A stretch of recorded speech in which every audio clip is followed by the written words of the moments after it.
Good morning, everyone. Welcome to Sarkari Schemes. Today, we are going to talk about Pradhan Mantri Matru Vandana Yojana, which is a flagship scheme of the Ministry of Women and Child Development, Government of India.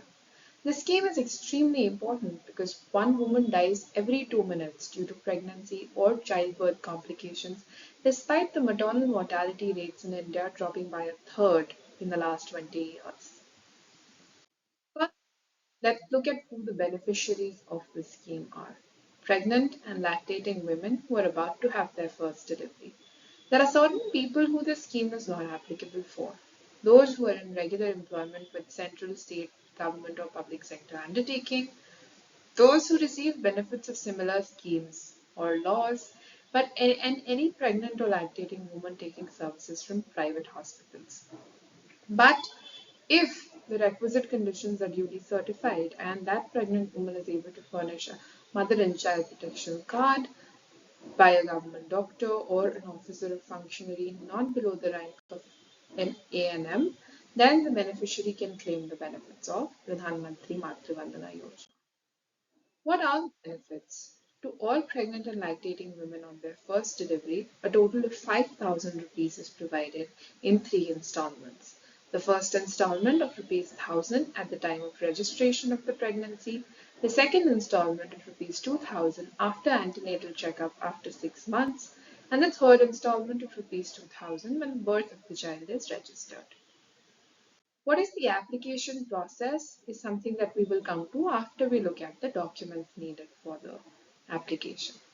For the first installment, we need application form 1A, a copy of the mother and child protection card, copy of the identity proof, and bank account post office account / passbook.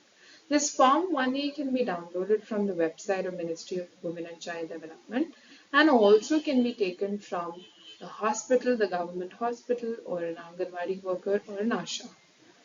For the second installment, an application form 1B is needed. Copy of the mother and child protection card is needed. For the third installment, application form 1C is needed with a copy of the mother and child protection card. Aadhaar ID is needed and childbirth certificate registration is needed. The application process. First, a registration needs to take place at the approved health facility, which can be any government health facility ranging from the primary health center, Anganwadi, to the district hospital within 150 days from the last menstrual period.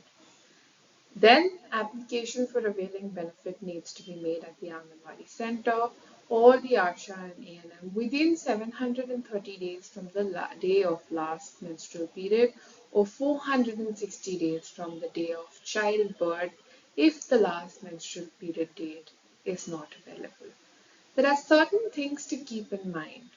If the last menstrual period date is not provided, then the beneficiary will not be able to claim the first and second installment and can only get 2,000 rupees as the final one. The date of the last antenatal checkup needs to be documented for availing the second installment.